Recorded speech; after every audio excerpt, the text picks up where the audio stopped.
Chapter 40 ആണ് ഇന്ന് നമ്മൾ അതിന്റെ വിശദാംശങ്ങളിലേക്ക് കടക്കുന്നത്. 38, 39 അധ്യായങ്ങളിലാണ് ഈ പ്രപഞ്ചത്തിന്റെ ആരംഭവും ഈ പ്രപഞ്ചത്തിലെ ഓരോ ചരാചരങ്ങളെ അത്ഭുതകരമായി വഴി നടത്തുന്ന സർവശക്തന്റെ ഓരോ ജീവജാലങ്ങളുടെ മേൽ എങ്ങനെ ദൃഷ്ടി വെച്ചവയെ വഴി നടത്തുന്നതെന്ന് വിശദമായി നമ്മൾ കണ്ടു കഴിഞ്ഞു. അപ്പോൾ ദൈവത്തിന്റെ പ്രതാപത്തെയും ഈ സകല ചരാചരങ്ങളെയും അത്ഭുതകരമായി വഴി നടത്തുന്ന നടത്തിപ്പിനെ, ആ പരിപാലനത്തെ പറ്റി യോബിനെ യഹോവയായ ദൈവം ബോധ്യപ്പെടുത്തി കൊടുക്കുകയാണ്. ചാപ്റ്റർ 40 അത് തുടരുകയെന്നതായിട്ടാണ് നമ്മൾ കാണുന്നത്. അതോടൊപ്പം യോബിനോടൊരു ചോദ്യം ചോദിച്ചുകൊണ്ടാണ് 40-ാം അധ്യായം ആരംഭിക്കുന്നത്. മുൻപ് സ്നേഹിതരുമായിട്ടുള്ള സംവാദത്തിനിടയിൽ യോബ് തനിക്ക് നീതിമാനായ തനിക്ക് നേരിട്ട ഈ പരീക്ഷണങ്ങൾ, അഗ്നിപരിശോധനകളിൽ ദൈവം എന്തുകൊണ്ട് കണ്ണടയ്ക്കുന്നു എന്നുള്ള ചോദ്യം ചോദിക്കുന്നുണ്ട്. എന്നെ യഹോവ കാണാതെ പോകുന്നുവോ? എന്നെ ദർശിക്കാതെ പോകുന്നുവോ? എന്നെ പരിഗണിക്കാതിരിക്കുന്നു എന്നൊക്കെയുള്ള ചോദ്യങ്ങൾ ചോദിക്കുന്നുണ്ട്. അതിന്റെ എല്ലാം ഉത്തരം ഈ 40-ാം അധ്യായത്തിൽ നാം കാണുന്നു. യഹോവയായ ദൈവം യോബിനോട് ഒരു ചോദ്യം ചോദിച്ചുകൊണ്ടാണ് 40-ാം അധ്യായം ആരംഭിക്കുന്നത്. യഹോവ പിന്നെയും യോബിനോട് അരുളി ചെയ്തതെന്നാൽ, ആക്ഷേപകൻ സർവശക്തനോട് വാദിക്കുമ്പോൾ ദൈവത്തോട് തർക്കിക്കുന്നവന് ഉത്തരം പറയട്ടെ. അപ്പോൾ യോബ് പല സാഹചര്യങ്ങളിലും തന്റെ സ്നേഹിതരോട് തർക്കിക്കുന്നു, അതോടൊപ്പം തന്നെ തന്റെ സൃഷ്ടാവിനോടും തർക്കിക്കുന്ന അനുഭവങ്ങൾ നാം കണ്ടു കഴിഞ്ഞല്ലോ. അപ്പോൾ ഇവിടെ അതുകൊണ്ടാണ് യഹോവ പറയുന്നത്, നീ നീതിമാനാണ്, നീ നിഷ്കളങ്കനാണ്, ദോഷം വിട്ടകന്ന് നടന്നവനാണ്, അതോടൊപ്പം തന്നെ നീ ദൈവഭക്തനാണ്, ഒരുപാട് ആളുകൾക്ക് നന്മ ചെയ്ത് ജീവിച്ചവൻ. എങ്കിലും സൃഷ്ടി എന്നുള്ള നിലയിലുള്ളതിന്റെ പരിമിതികൾ നീ മനസ്സിലാക്കി സൃഷ്ടാവിനോട് വാദിക്കുവാൻ നിനക്ക് അനുവാദമില്ല എന്ന് ഇവിടെ ഓർമ്മപ്പെടുത്തുകയാണ്. പല സൽപ്രവർത്തികൾ ചെയ്ത ഈ ഭൂമുഖത്ത് ജീവിക്കുന്ന പല മനുഷ്യരുടെയും ജീവിതാനുഭവങ്ങൾ പെട്ടെന്ന് നേരിടുന്ന ചില ആകസ്മികമായ പ്രിയപ്പെട്ടവരുടെ വേർപാടിലൊക്കെ ഈ ഒരു ചോദ്യം നമ്മുടെ മനസ്സിനെ അലട്ടുന്ന ഒരു ചോദ്യമാണ്. മറ്റൊരു മനുഷ്യർക്ക് ഒരു ഉപദ്രവം ചെയ്യാതെ മറ്റുള്ളവർക്ക് നന്മ മാത്രം ചെയ്ത് ജീവിച്ച ഈ കുടുംബത്തിന് എന്തുകൊണ്ട് ഇങ്ങനെ സംഭവിച്ചു? ഈ വേർപാട് എന്തുകൊണ്ട് എന്നുള്ളൊരു ചോദ്യം നമ്മുടെ മനസ്സിൽ വീരാം. പക്ഷെ യഹോവയായ ദൈവം പറയുന്നു, അത് ഞാൻ നിന്റെ മേൽ നിന്ന് ദൃഷ്ടി മാറ്റിയത് കൊണ്ടോ, നിന്നെ ഞാൻ കാണാതിരിക്കുന്നത് കൊണ്ടോ അല്ല നിന്റെ ജീവിതാനുഭവങ്ങളിൽ ഈ പ്രതിസന്ധികൾ ഉണ്ടാകുന്നത്. അതിനെ ചോദ്യം ചെയ്യുവാൻ നിനക്ക് അവകാശമില്ല. അത് സൃഷ്ടിയുടെ മേലുള്ള സൃഷ്ടിതാവിന്റെ അവകാശമാണെന്ന് ഈ ഭാഗത്ത് ഓർമ്മപ്പെടുത്തുകയാണ്. അപ്പോൾ ഇങ്ങനെ ഒരു ചോദ്യം ചോദിച്ചു കഴിഞ്ഞപ്പോൾ യോബ് ഒന്നും മറുപടി നൽകുവാൻ സാധിക്കാതെ, കാരണം 38, 39 അധ്യായങ്ങളിലായി യഹോവനെ ബോധ്യപ്പെടുത്തിക്കൊണ്ടിരിക്കുകയാണ്. എന്തുകൊണ്ടാണ് നീതിമാനായ ഒരുവന്റെ ജീവിതത്തിൽ കഷ്ടത സംഭവിക്കുന്നത് എന്നതിന്റെ ആത്മീയമായ അർത്ഥം, അതിന്റെ ആഴങ്ങളിൽ ബോധ്യപ്പെടുത്തി കൊടുക്കുവാൻ യഹോവ ശ്രമിക്കുകയാണ്. അപ്പൊ ഇതിന് മറുപടിയായിട്ട് യോബ് ഇവിടെ മറുപടി കൊടുക്കുന്നത് പ്രകാരമാണ്, യഹോവേ, ഞാൻ നിസ്സാരനല്ലോ, ഞാൻ നിന്നോട് എന്ത് ഉത്തരം പറയുന്നു? ഞാൻ കൈകൊണ്ട് വായ പൊത്തിക്കൊള്ളുന്നു. ഒന്നും നിന്നോട് ഇനിയും വാദിക്കുവാൻ, തർക്കിക്കുവാൻ എനിക്ക് പ്രാപ്തിയില്ല. യഹോവേ, ഞാൻ നിസ്സാരനല്ലോ, ഞാൻ നിന്നോട് എന്ത് പറയേണ്ടു? ഇത് വാസ്തവത്തിൽ യോബിന്റെ ഒരു സമ്പൂർണ്ണ സമർപ്പണമാണ്. I spoke foolishly, Lord, what can I answer? I will try to say anything else. ഇനിയും ഒന്നും ഞാൻ നിന്നോട് വാദിക്കുവാനോ തർക്കിക്കുവാനോ ശ്രമിക്കില്ല, എനിക്കതിന് പ്രാപ്തിയില്ല എന്ന് യോബ് ഇവിടെ മറുപടി നൽകുകയാണ്.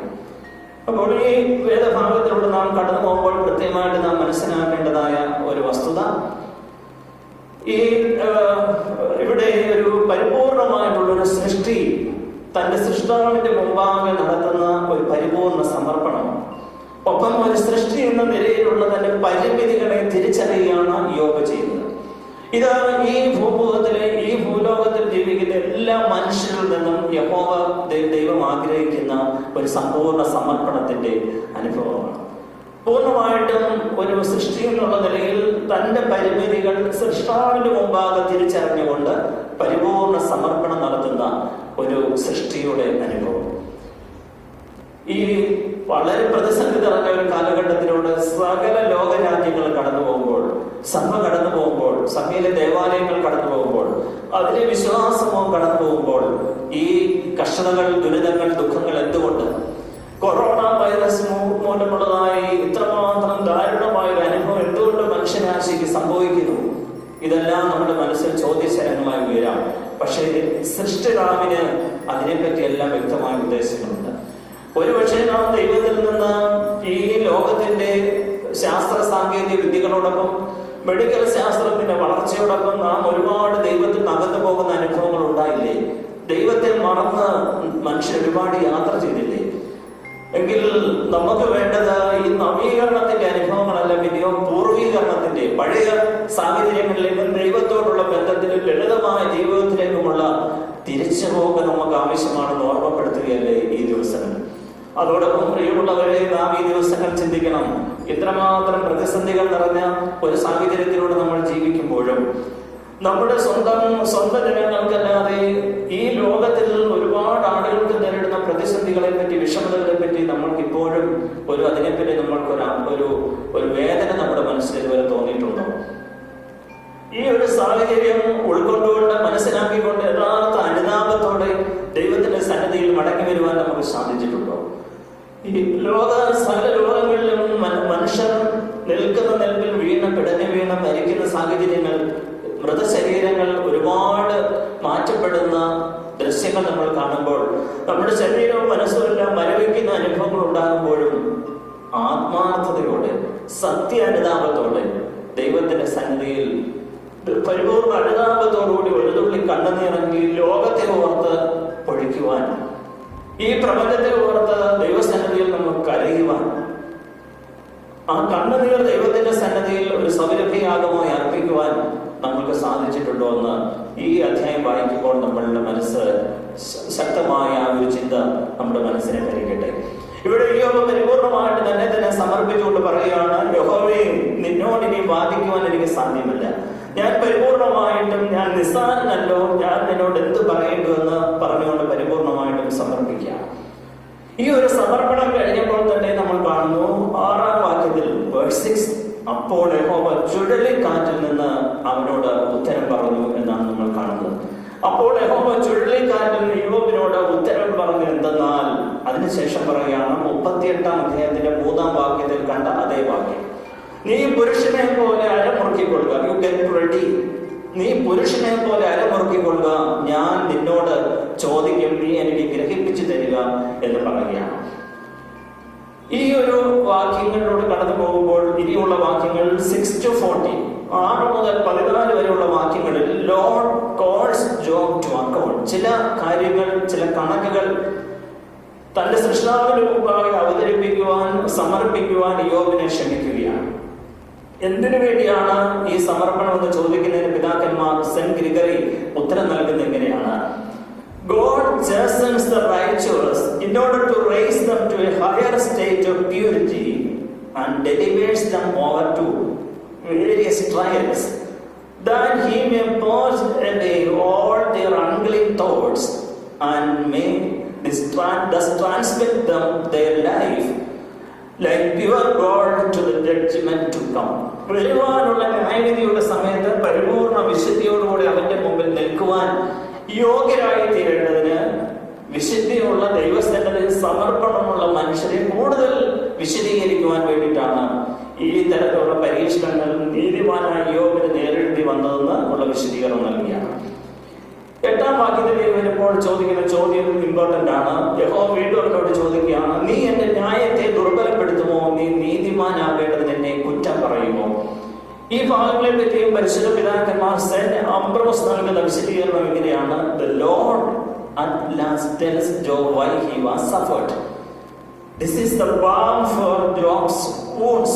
അവന്റെ മുറിവുകൾക്കുള്ള എണ്ണയാണ്, അതിനുള്ള മരുന്നാണ് യഹോവ നൽകുന്നത്. This is the crown of the contest and this is the reward for his patience. അവന്റെ ക്ഷമയ്ക്കും അവന്റെ ദൈവസന്നിധിയിലുള്ളതായ സമർപ്പണത്തിനും വളരെ ക്ഷമയോടുകൂടി അവൻ നേരിട്ട ഈ പരീക്ഷണങ്ങൾക്കുമെല്ലാം യഹോവയാം ദൈവം മറുപടി നൽകുവാൻ പോകുന്നു, അവന് റിവാർഡ് നൽകുവാൻ പോകുന്നു, അവനെ അംഗീകരിക്കുവാൻ പോകുന്നു എന്നതിന്റെ ഒരു ചോദ്യമായിട്ടാണ് ഈ ചോദ്യത്തെ കാണേണ്ടതെന്ന് പിതാക്കന്മാർ പറയുന്നു. ഇനി തുടർന്നുള്ള വാക്യങ്ങളിൽ യഹോവയുടെ ഭുജ പരാക്രമത്തിന്റെ വിവരണമാണ് നൽകുന്നത്. 9-ാം വാക്യത്തിൽ ചോദിക്കുന്നു, ദൈവത്തിനുള്ളതുപോലെ നിനക്ക് ഭുജമുണ്ടോ എന്ന് പറഞ്ഞ് ചോദിക്കുന്ന ഈ ചോദ്യങ്ങൾ, നീ മഹിമയും പ്രതാപവും അണിഞ്ഞുകൊള്ളുക, തേജസ്സും പ്രഭാവം ധരിച്ചു കൊള്ളുക എന്ന് പറയുന്ന ആ ഭാഗങ്ങളെല്ലാം തന്നെ യഹോവയാ ദൈവം കൂടുതൽ യഹോവയുടെ ഭുജപരാക്രമത്തിന്റെ ശക്തി തെളിയിക്കുവാൻ തക്കോണം പറയുന്ന ഭാഗങ്ങളായിട്ടാണ് നമ്മൾ കാണേണ്ടത്. 40-ാം അധ്യായത്തിന്റെ 8-ാം വാക്യത്തെ പറ്റി സെന്റ് ജോൺ ക്രിസോസ്റ്റം പറയുന്ന ഒരു ചിത്രീകരണം കൂടെ ശ്രദ്ധയിൽപ്പെടുത്താം. Saint John Chrysostom writes that all that has gone before is now justified.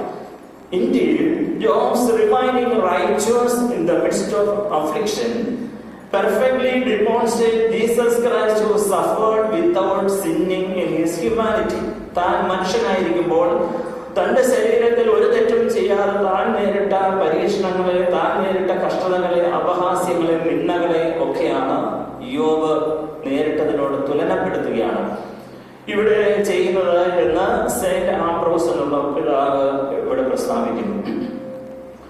ഇനിയും അടുത്ത 15 മുതലുള്ള വാക്യത്തിൽ ഒരു ഭീകര സത്വത്തെ പറ്റി ചിത്രീകരിക്കാം. നദീഹയം, ഞാൻ നിന്നെ പോലെ ഉണ്ടാക്കിയിരിക്കുന്ന നദീഹയമുണ്ടല്ലോ, കാളയെ പോലെ അത് പുല്ല് തിന്നുന്നു എന്ന് പറഞ്ഞുകൊണ്ട് 15 മുതൽ അവസാനം വരെയുള്ള 23-24 വാക്യം വരെ പറയുന്നത് ഈ ഒരു ജീവിയെ പറ്റിയാണ്. ഈ ജീവിയെ പറ്റി 2-3 വിശദീകരണങ്ങളാണ് ഉള്ളത്. ഇവിടെ പറയുന്ന വിശദീകരണങ്ങൾ അനുസരിച്ച് അത് ഒരു വെള്ളത്തിനുള്ളിൽ പതുങ്ങി കിടക്കുന്നു, വെള്ളത്തിലെ അതിൽ കാണുന്നതായ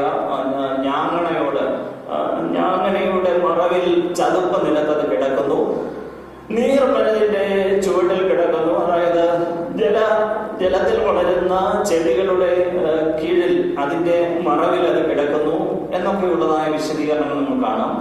തോട്ടിലെ അലരി അതിനെ ചുറ്റി നിൽക്കുന്നു. പിന്നീട് അതിന്റെ ശക്തിയെ പറ്റി ഒരുപാട് കാര്യങ്ങൾ പറയുന്നുണ്ട്. ഈ നദീഹയത്തെ 2-3 വിശദീകരണങ്ങളാണ് പിതാക്കന്മാർ നൽകുന്നത്. ഒന്ന്, ഇത് വെള്ളത്തിൽ കിടക്കുന്ന ഒരു ജീവി എന്നുള്ളൊരു ചിത്രീകരണമായിട്ട് നമ്മൾ സാദൃശ്യപ്പെടുത്തി നോക്കുമ്പോൾ ഹിപ്പോപ്പൊട്ടാമസ് എന്നുള്ള ജീവിയുടെ ഒരു ചിത്രീകരണം പോലെ നമ്മൾക്ക് തോന്നും. അതോടൊപ്പം തന്നെ ഇവിടെ അതിനെപ്പറ്റി പറയുന്നത് ബെഹമോത്ത്, മോൺസ്റ്റർ എന്നീ വാക്കുകളാണ് ഇംഗ്ലീഷ് ബൈബിളിൽ അതിനായിട്ട് ഉപയോഗിച്ചിരിക്കുന്നത്. അതോടൊപ്പം മറ്റൊരു വിശദീകരണം ഉള്ളത് ഒരു ലെജൻഡറി ക്രീച്ചറാണ്, ഐതിഹാസികമായിട്ട് ഉള്ള ഒരു ചിത്രീകരണമാണ് ഈ ജീവിയെ പറ്റി എന്നുള്ളത് പറയുന്നു. അതായത് ഈ ജീവി ഇത്ര പ്രബലമായ ശക്തിയുള്ള ഒരു ജീവിയാണെങ്കിൽ ദൈവത്തിന്റെ മുമ്പിൽ, ദൈവത്തിന്റെ കണ്ണുകൾക്ക് മുമ്പിൽ അത് വിനയപ്പെട്ട് അത് ദൈവത്തിന്റെ ദൃഷ്ടിക്ക് മുമ്പിൽ അത് തന്നെ അടക്കി കിടക്കുന്നു എന്നുള്ള ഒരു ചിത്രീകരണം നമ്മൾക്ക് കാണാം. അപ്പോൾ ഇതിനെപ്പറ്റി കൂടുതൽ വിശദീകരണങ്ങളിലേക്ക് നമ്മൾ വരുമ്പോൾ മറ്റൊരു പിതാക്കന്മാർ ചിത്രീകരിക്കുന്നത് ഇത് പിശാചിനെ ആണ്, സാത്താന്റെ പ്രബലതയെ സൂചിപ്പിക്കുവാൻ വേണ്ടി ഈ വാക്യം ഉപയോഗിക്കുന്നു എന്നുള്ളൊരു വിശദീകരണമുണ്ട്. ആ വിശദീകരണം ഇപ്രകാരമാണ്: The wild animals described to Job are seen by some church fathers as a type of Satan, the ancient enemy. മനുഷ്യന്റെ ശത്രുവായ സാത്താനെ ചിത്രീകരിക്കുന്നു. അതിന് അടുത്ത ചിത്രീകരണം വളരെ ഇമ്പോർട്ടന്റ് ആണ്. Job is now being shown the wiles and snares of the adversary who afflicted him. യോബിനെ ബാധിച്ച ആ ശക്തിയുള്ള പൈശാചിക ശക്തി അവനെ കീഴ്പ്പെടുത്തി അവന്റെ ശരീരത്തെ മുഴുവൻ ബാധിച്ച പിശാചിനെ ഒരിക്കൽ കാണുവാൻ, അത് ആ സത്വത്തെ പറ്റിയുള്ള, ആ ലെജൻഡറി ക്രീച്ചറിനെ പറ്റിയുള്ള, അല്ലെങ്കിൽ ആ പൈശാചിക ശക്തിയെ നേരിട്ട് യഹോവ അവന് കാട്ടിക്കൊടുക്കുന്നു.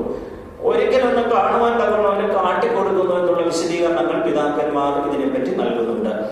അപ്പൊ ഇതിന്റെ അവസാന ഭാഗത്തേക്ക് വരുമ്പോൾ ഉള്ള 2 വിശദീകരണങ്ങൾ കൂടെ ഓർമ്മപ്പെടുത്താം. 23-ാം വാക്യത്തെ നമ്മൾ വായിക്കുന്നു: നദി കവിഞ്ഞൊഴുകിയാലും അത് ഈ ജീവി ഭ്രമിക്കുന്നില്ല, യോർദാൻ അതിന്റെ വായിലേക്ക് ചാടിയാലും നിർഭയമായിരിക്കും. ഈ 2 കാര്യങ്ങളെ പറ്റി നൽകുന്ന വിശദീകരണങ്ങൾ, ഒന്ന്, ഫറവോയെ പറ്റിയുള്ള ഒരു റെഫറൻസ് ഇവിടെ ഉണ്ട്. അതായത് യോർദാൻ നദി കവിഞ്ഞൊഴുകിയിട്ടും ഭ്രമിക്കാതെ ഇരുന്ന റൂളർ ഫറവോ രാജാവിനെ പറ്റിയുള്ള ഒരു ചിത്രീകരണം എന്ന് ഓർമ്മപ്പെടുത്തുന്നു. ജോർദാൻ എന്നതിനെ പറ്റി പിതാക്കന്മാർ പറയുന്നത്, Jordan Saint Gregory signifies those who have been sealed with the sacrament of baptism. വിശുദ്ധ മാമോദീസയുടെ മുദ്രയേറ്റ വിശ്വാസികളെയാണ് ജോർദാൻ എന്നിവിടെ സൂചിപ്പിക്കുന്ന ഒരു വിശദീകരണമുണ്ട്. ആയതിനാൽ കർത്താവിനാൽ അനുഗ്രഹിക്കപ്പെട്ടവരെ, ഈ ചാപ്റ്റർ 40 നമ്മൾ കടന്നു പോകുമ്പോൾ യഹോവയാം ദൈവം തന്റെ പ്രബലതയെ പറ്റി ഇവിടെ ഓർമ്മപ്പെടുത്തുന്നു. യോബിനെ അതൊന്ന് ചിന്തിക്കുവാനായിട്ടുള്ള അവസരം കൊടുക്കുന്നു. അവന്റെ ശരീരത്തെ ബാധിച്ച ഭീകര സത്വത്തെ പറ്റി ചില ചിത്രീകരണങ്ങൾ നൽകുന്നു, അവയെ കാട്ടിക്കൊടുക്കുന്നു. ഒപ്പം യോബിന്റെ യോബിന്റെ സമ്പൂർണ്ണ സമർപ്പണം തന്നെയാണ് 40-ാം അധ്യായത്തിൽ നമ്മൾ പ്രത്യേകം ശ്രദ്ധയോടുകൂടെ കാണേണ്ടത്. ഞാൻ നിസ്സാരനല്ലോ, നിന്റെ ഇഷ്ടം എന്നിൽ നിവർത്തിതമാകട്ടെ. ദൈവം തമ്പുരാൻ നമ്മെ എല്ലാവരെയും വാഴ്ത്തി അനുഗ്രഹിക്കട്ടെ.